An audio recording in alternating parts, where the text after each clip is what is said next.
같이 읽겠습니다. 읽습니다. 시작. 어찌하여 이방 나라들이 분노하며 민족들이 헛된 일을 꾸미는가. 세상의 군왕들이 나서며 관원들이 서로 꾀하여 여호와와 그의 기름 부음 받은 자를 대적하며 우리가 그들의 맨 것을 끊고 그의 결박을 벗어버리자 하는도다. 아멘. 여러분, 제목을 한번 읽어주시겠습니까? 누가 하나님을 대적하는 자들인가. 이 제목으로 여러분과 함께 은혜를 나누도록 하겠습니다. 오늘 말씀은 1절에 이렇게 시작되고 있는 것을 보게 됩니다. 어찌하여 이방 나라들이 분노하며 민족들이 헛된 일을 꾸미는가. 이 분위기 아시겠죠? 역정노이가 이 세상 가운데 있다라는 것입니다. 어찌하여 단식조죠. 그런데 이 질문에는 한 개의 질문이 아니라 두 개의 질문으로 이루어져 있는 것을 보게 됩니다. 어찌하여 분노하는가? 라는 이 질문과 함께 어찌하여 헛된 일을 꾸미는가? 헛된 일을 경영하는가? 이 두 가지 질문이죠. 분노와 헛된 일에 대해서 질문하고 있는 것입니다. 여러분, 분노한다. 분노해 보셨습니까? 분노할 때 어떻습니까? 막 들끓죠. 속에서 끓어요. 그것은 뭐 폭발해요. 그렇지 않습니까? 여기에 나온 분노도 그런 단어입니다. 막 불길이 파도가 들끓는 그런 모습을 가리켜 줍니다. 일본에 쓰나미가 닥친 거 아시죠? 얼마나 옛날에 있었던 일인데 얼마나 대단했는지 모릅니다. 그 거대한 파도가 밀려올 때에 얼마나 무서웠습니까? 일본 사람들은 그걸 보면서 기겁했을 것입니다. 쓰나미가 밀려오면 사람이나 집이나 나무나 할 것 없이 다 집어삼킵니다. 그런데 불길도 그렇죠. 근본에 울진 삼척 지역에 산불이 대단했지 않습니까? 거대한 큰 산불이 났습니다. 시꺼먼 연기와 강풍까지 불어닥치니까 불꽃은 흡사 어떤 모습이었냐? 용광로와 같았다 하는 것입니다. 마치 그 광경은 지옥 뜨거운 불구덩이를 본 것과 같았습니다. 제가 본 입장에서는 그랬습니다. 다행히 지금은 다 진화된 걸로 알고 있는데요. 9일여 만에 상당히 긴 기간이죠. 그래서 상당한 피해를 주었습니다. 화마가 휩쓸고 간 그 자리는 너무나 처참하게 되었다는 것입니다. 그처럼 세상의 상태가 무엇과 같은가? 파도나 불길과 같다. 쓰나미와 화마와 같다라는 것인데요. 그만큼 세상의 분노가 들끓고 있다는 것을 이 분노라는 단어가 보여주고 있는 것입니다. 두 번째 질문은 무엇입니까? 세상이 허사를 경영한다. 헛된 일을 꾸민다. 라는 것입니다. 여러분, 헛된 일이 강조된 것은 무의미하다는 겁니다. 의미가 없다는 것이죠. 세상이 무엇을 계획하고 확장하고 조직하고 만들어내든지 간에 그것은 다 무의미하다라는 것을 헛된 일에서 보여주고 있습니다. 아무런 의미도 찾지 못하는 그런 일들을 왜 세상은 해책하고 계획하고 경영할까요? 2절과 3절에 보니 그 이유가 나와 있죠. 한번 띄워주시기 바랍니다. 같이 읽겠습니다. 시작. 여호와와 그의 기름 부음 받은 자를 대적하며 우리가 그들의 맨 것을 끊고 그의 결박을 벗어버리자 하는도다. 대적에다가 빨간색, 파란색 이렇게 해도 되는데 일단 표시는 안 했습니다.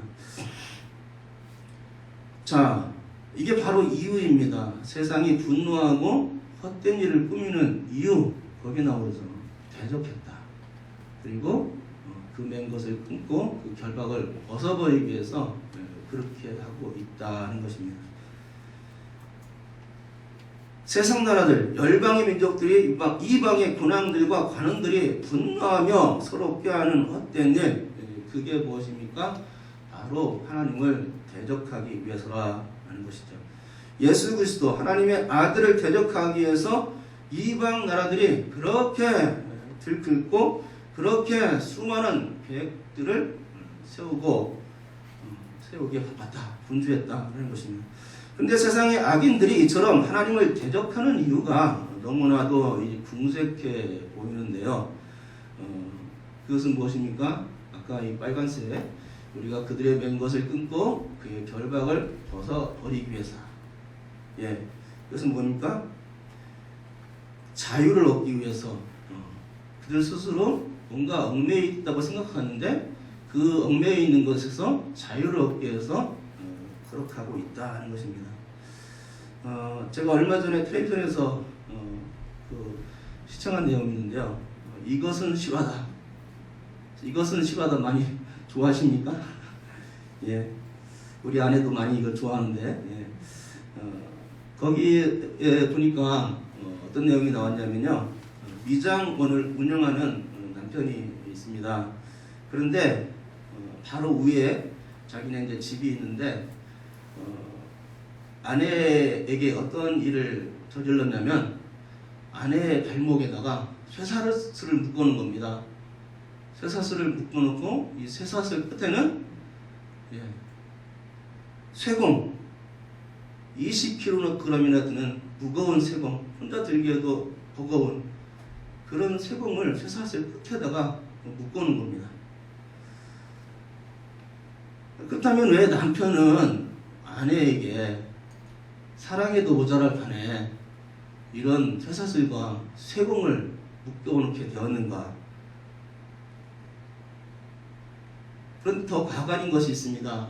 보시자면 시누이가 그 집에 함께 거주하게 되었는데 아내를 감시하는 겁니다. 쇠사슬을 묶고 쇠공도 이렇게 해놨는데 거기다 감시해요. 바깥에 못 나가게. 그리고 억지로 약을 먹이기까지 하더라는 것이죠. 몇 날 며칠에 그렇게 했습니다. 착고에 매인 그 여인은 이제 지쳐갖고 쇠사슬의 메인 부분은 어떻게 되겠습니까? 그 발목이 상처기가 나겠죠. 그리고 붓고 멍들기 시작했습니다. 분명 이런 일을 저지른 남편, 그렇다면 남편은 못된 사람이죠? 끄덕끄덕 하는 거 보니까 정말 못된 사람 같습니다. 그리고 시누이도 마찬가지겠죠. 감시하고 또 억지로 약을 먹이고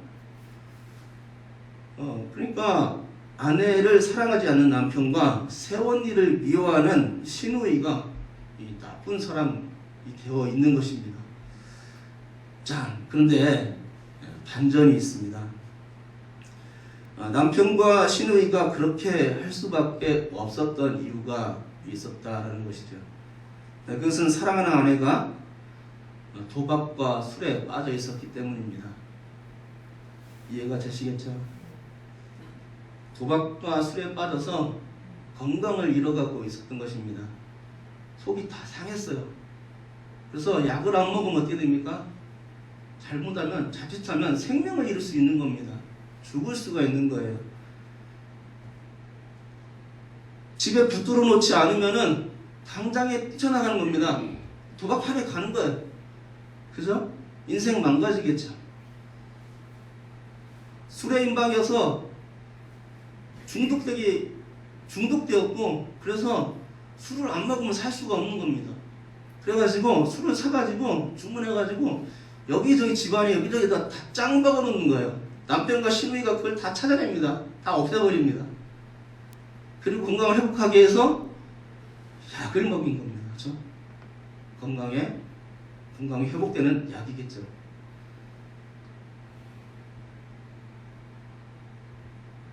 착고를 채우는 게 그 문제가 아닙니다.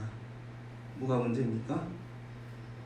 안 그러면 죽을 것 같으니까 아내를 사랑하는 마음에 또 새언니를 사랑하는 마음에 그렇게 할 수밖에 없었다라는 것이죠. 발목에 상처기가 나고 붓고 멍이 드는 게 문제가 아니었습니다. 그럼 뭐가 문제입니까? 사람을 살리고 보자, 아내를 살리고 보자, 새언니를 살리고 보자 라는 그런 생각이었죠. 그러니 이제 이해가 가시죠? 남편이 나쁜 남편이 아니고 시누이가 못된 시누이가 아니었다는 것입니다. 오늘 말씀에서도 군왕들이 말합니다. 세상의 관원들이 말합니다. 우리가 그들의 맨 것을 끊고 그의 결박을 벗어버리자. 여러분, 이 말이 자유를 찾자는 말처럼 들립니까? 지금까지 하나님, 그분께 받은 학대가 너무 커. 그러니까 이제 제발 좀 그분에게서 벗어나고 싶어. 자유를 누리고 싶어. 이렇게 들립니까? 자유. 여기서 자유. 그 자유는 무엇입니까? 진정한 자유가 아니라 방종이었다는 것이죠.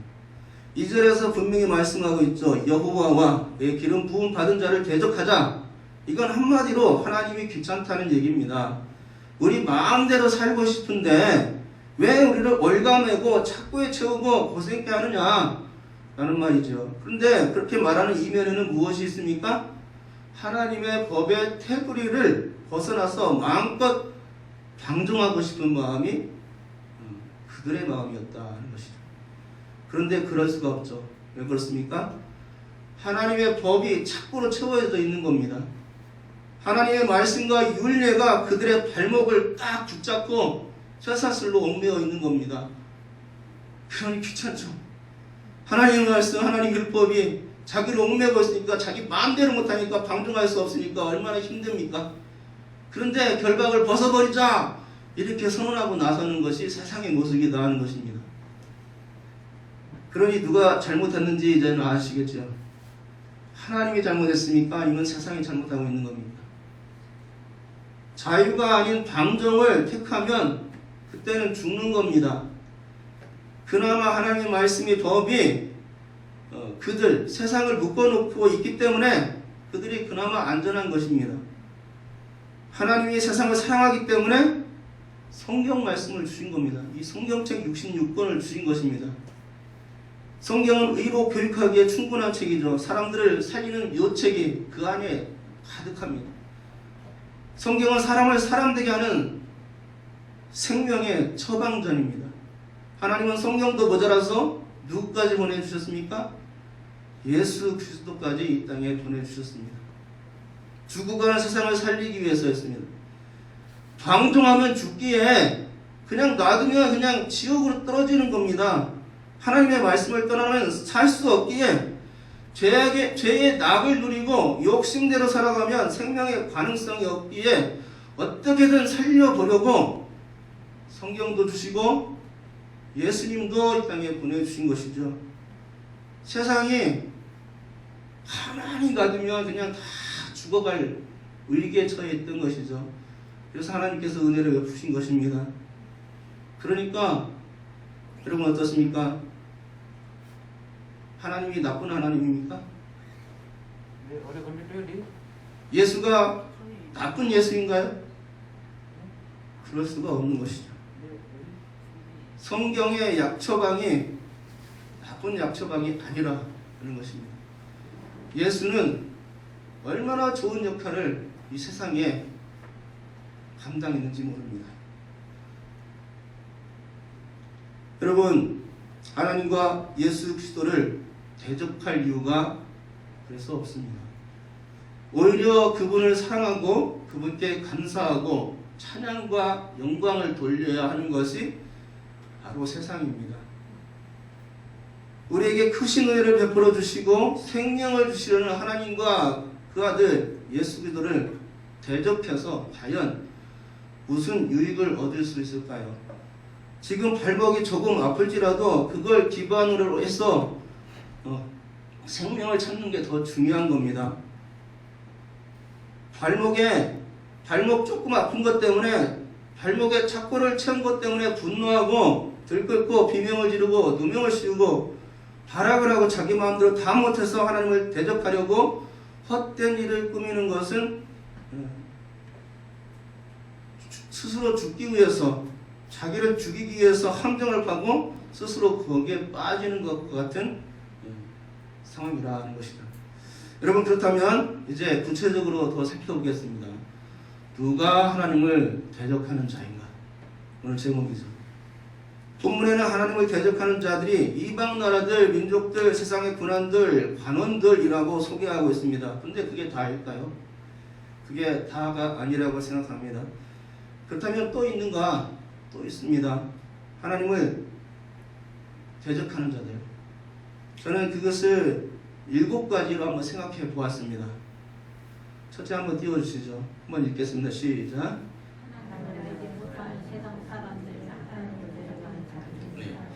하나님을 알지 못하는 세상 사람들이 하나님을 대적하는 자들이다.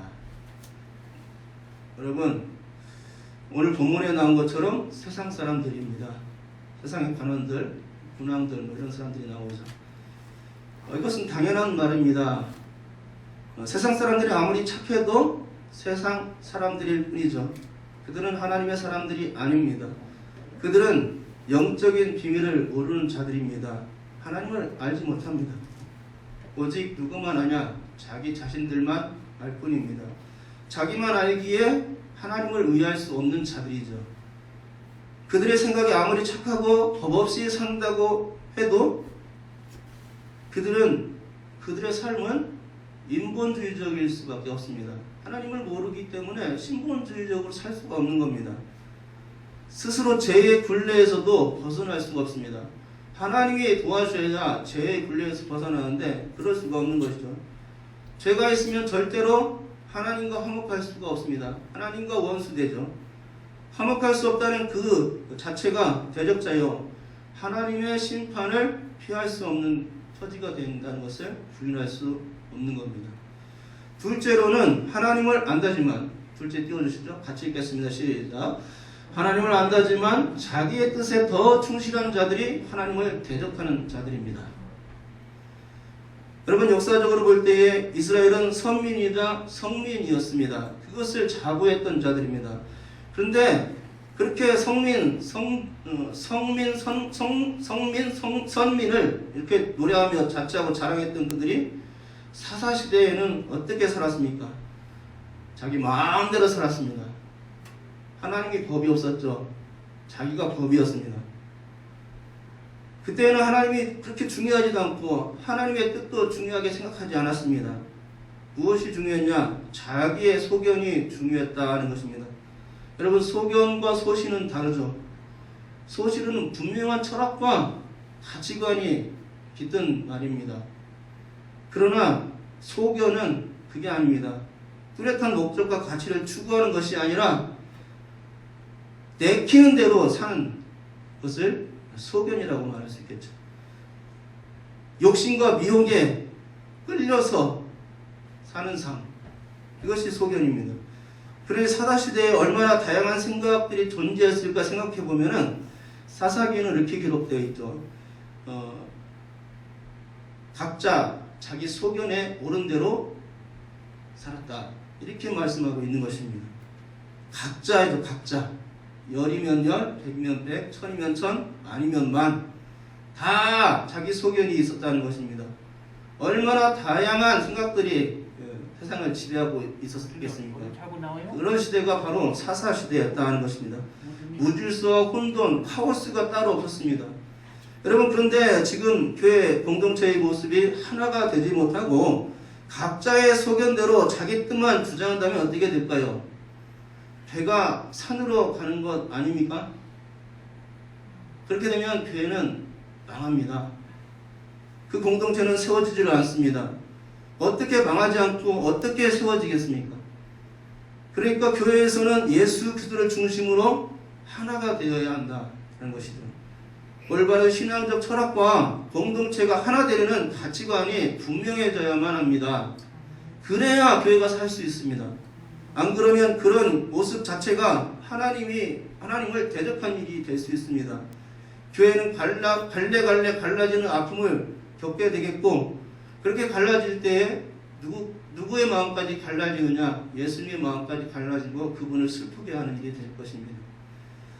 셋째로는 하나님이 세우신 자들이나, 같이 읽겠습니다. 시작. 하나님이 세우신 자들이나 소중히 여기는 자들을 가벼이 여기는 자들, 그들이 하나님을 대적하는 자들입니다. 세상 사람들이 갑질하는 거 많이 보셨을 것입니다. 텔레비전에서 뉴스가 나오는데 잊을만 하면 나오는 것이 갑질이죠. 땅콩향 사건 기억나시죠? 네. 직책이 높다고 또 백이 좋다고 해서 항공 승무원을 함부로 대했던 그런 사건입니다. 택시기사 폭행 사건 아시지 않습니까? 권력 있고 힘빼나 쓴다는 분이 그렇게 했습니다. 택시기사를 우습게 해본 것입니다. 저작거리, 세상의 밑바닥 인생을 산다고 업신여기는 그런 사람들, 하나님은 그들을 대적하실 것입니다. 어떤 미용실에서도 할머니 한 분이 돈 벌기 위해서 광고 전단지를 이 미용실에 넣었습니다. 그랬더니 미용실 사장이 그딴 걸 넣었다고 하면서 이 할머니를 무릎 꿇게 하고 잘못했다고 빌게 만들었습니다. 아니, 자유 대한민국에서 그런 일들이 어찌 벌어질 수 있습니까? 이 사회가 뭔가 잘못되어 가고 있는 것을 보게 됩니다. 분명히 이 사회는 병들어가고 있습니다. 아주 심한 병에 걸려 있습니다. 그런데 교회에서도 그런 일들이 버젓이 일어나고 있다면 어떻습니까? 그건 엄청난 충격적인 사건이죠. 교회는 사랑이 있어야 되는데 그런 사랑이 없고 갑질을 한다면 보통 문제가 아닌 겁니다. 하나님이 구약성경을 통해서 뭐라고 말씀하셨습니까? 객과 고아와 가보들을 돌보라고 말씀하신 건 아닙니까? 심지어 부지 중에 살인한 자들까지도 그들을 보호하시려고 도피성을 만들어서 피난 가게 하셨습니다. 살인을 저지르는데, 물론 부지 중에 살인을 저지른 것이죠. 신약 시대에는 어떻습니까? 예수님은 죄인들과 세리들의 친구였습니다. 누가복음은 특히나 잃어버린 자들, 소외된 자들, 약하고 관심받지 못했던 자들의 이야기로 넘쳐나고 있습니다. 그런데 예수님은 그런 사람들을 찾아가시고 위로하시고 도우시고 치료해 주셨던 것입니다. 하나님의 아들, 예수가 하나님의 아들이라고 해서 만왕의 왕이라고 해서 갑질하지 않았다는 것이죠. 그러니 우리도 예수님처럼 그렇게 닮아가야 되는 거 아닙니까? 예수님처럼 어떻게 해요? 소자들을 돌보는 그 일들을 우리가 해야 되는 것입니다. 작은 자들을 돌보는 일들을 우리가 해야 됩니다. 그런데 그렇게 돌보지 못하고 소자들을 함부로 대한다면 어떻게 됩니까? 약자를 함부로 대한다면 주님의 말씀을 정면으로 어기는 것입니다. 그렇게 어기면 하나님을 대적하는 것입니다. 적그리스도가 따로 없죠. 그게 바로 적그리스도입니다. 그러니까 교회에서는 어떻게 해야 하느냐? 자기 자리가 없는 겁니다. 보통 자기 자리가 있습니다. 그럼 새신자가 새가족이 옵니다. 그러면 그 자리에 앉고 싶어요. 그러면 이렇게 앉습니다. 그러면 내가 이제 내 자리인데 왜 앉았지? 하고 뭐라고 할 게 아니라 조용히 다른 자리 찾아가서 앉아야 되는 것이죠. 여러분 그렇게 할 수 있기 바랍니다. 예. 처음 보는 사람에게 사랑으로 자리를 양보해야 됩니다. 그리하면 예수님과 친구가 되는 것이죠. 장로가 되고 권사가 됐다고 해서 언어로 상처를 주지 않기 바랍니다. 지금 교회에서 감투를 썼다고 해서 그것이 대단한 것이냐 어깨에 힘들면 그리고 성도들을 무시하고 겁주는 일을 하지 않기를 바랍니다. 그리하면 소자를 아끼라는 그리고 그들을 사랑하라는 예수님의 명령을 정면으로 위반하시는 거예요.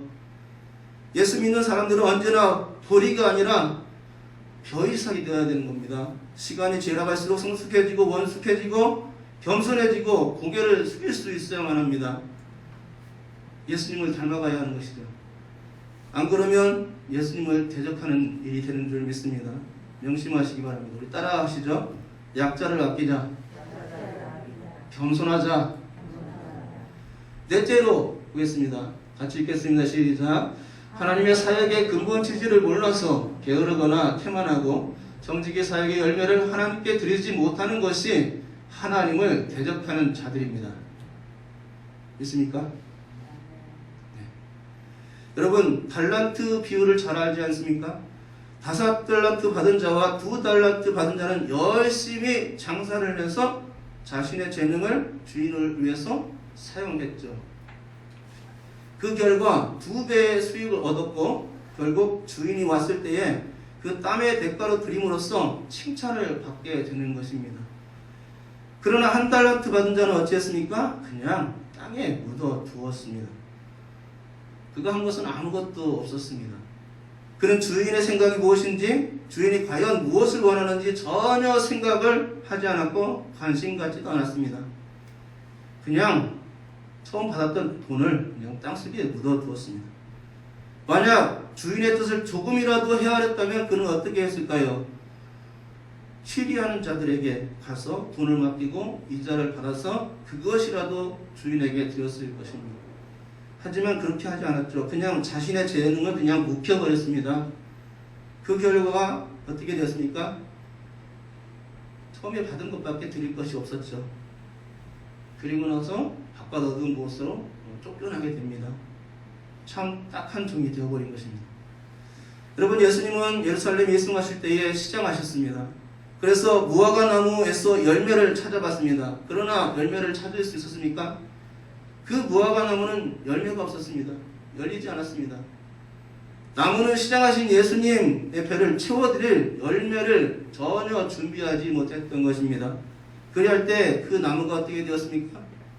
예수님의 말씀처럼 영원히 열매 맺지 못하는 그런 나무가 되어버렸습니다. 곧 그 말씀 후에 죽어서 말라 비틀어서 죽게 되었던 것이죠. 그런데 그 열매 없는 나무의 모습은 흡사 예루살렘 성에 거주하는 하나님의 백성들의 영적인 상태였던 것입니다. 그 영적 상태를 무화과 나무 열매로 비교해 주신 것입니다. 그러니 전도 열매가 없다면 어떤 열매라도 맺혀야 됩니까? 성령의 열매라도 맺혀야 됩니다.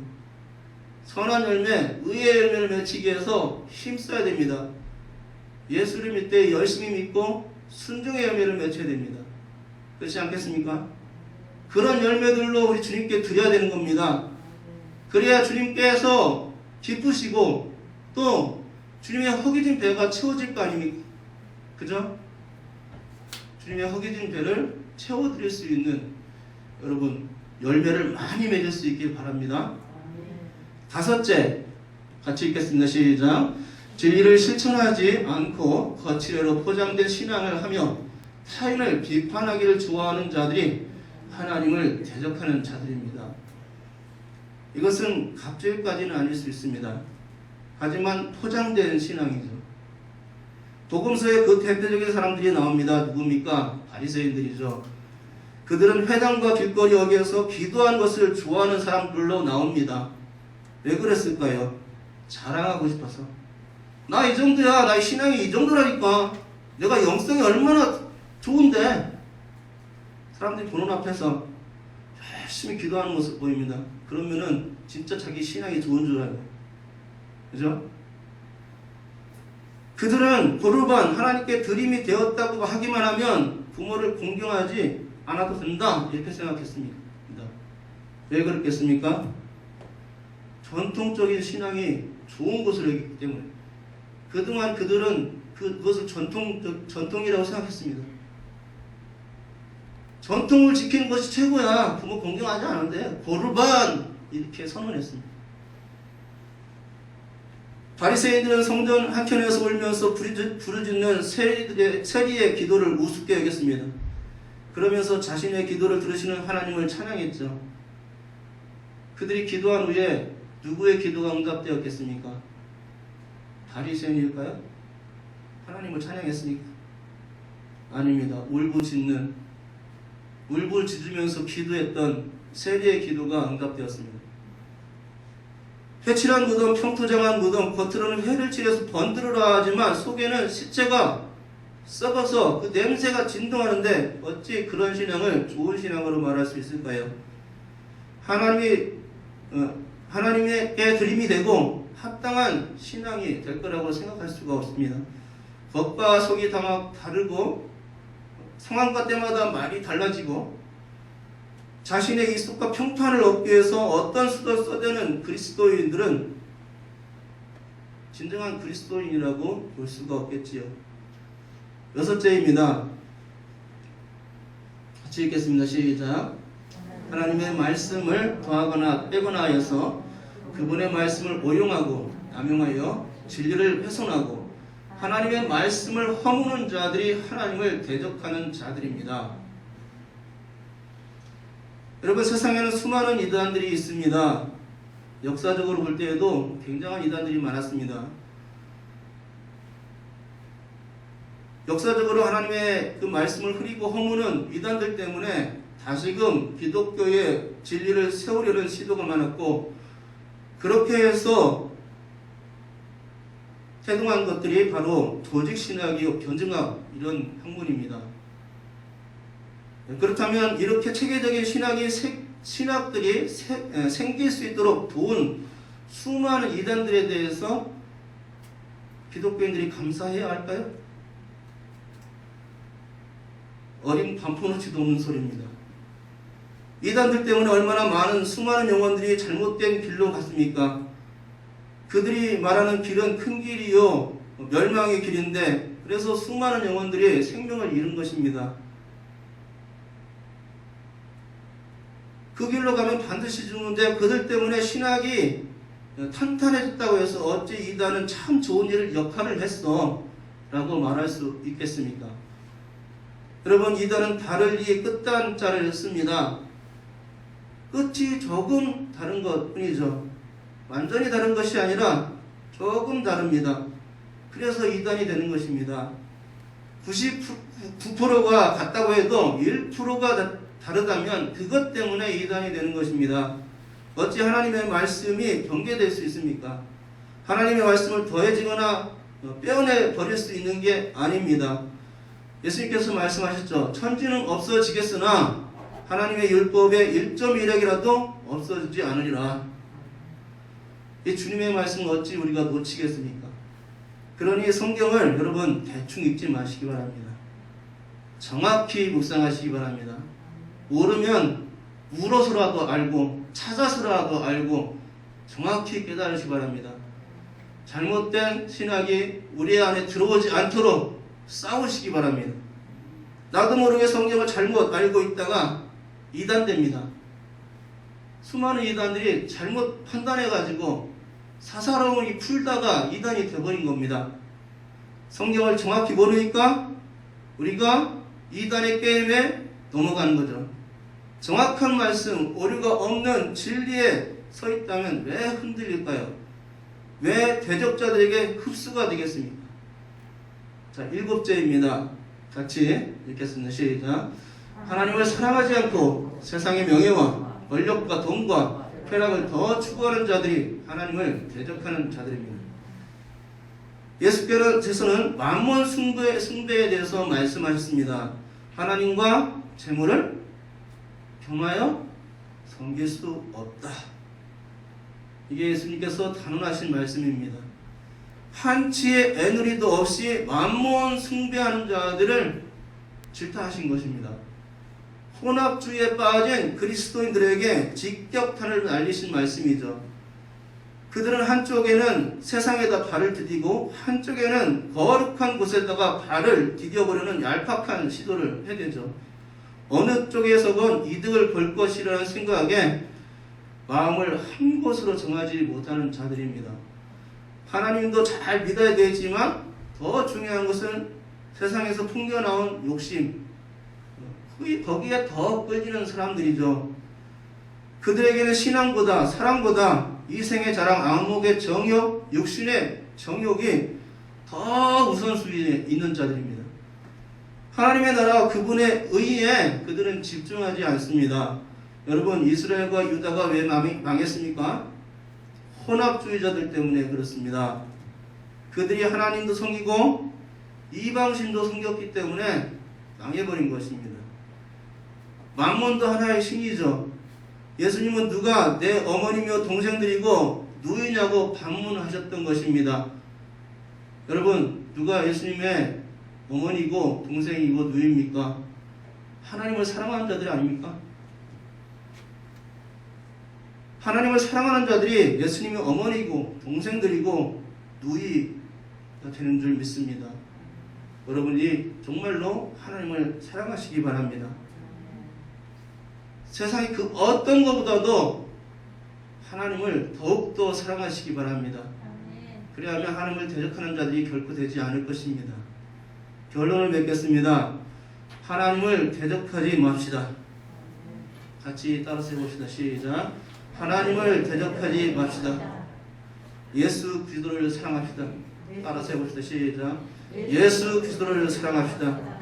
여러분, 무엇이 자유이고 방종인지 정확히 구별하시기 바랍니다. 무엇이 그리스도적인지를 분명히 구분하시기 바랍니다. 성령으로 거룩하게 된 우리가 우리의 그 거룩한 것들을 어떻게 개들에게 주겠습니까? 반드시 그 거룩을 지켜내며 사수해야 됩니다. 하나님의 친구가 되어야 되지 어찌 우리가 하나님을 대적하는 적그리스도가 될 수 있겠습니까? 진리를 사수하는 사람들, 결코 흔들리지 않는 주의 사람들 될 수 있기를 주님의 이름으로 축복합니다.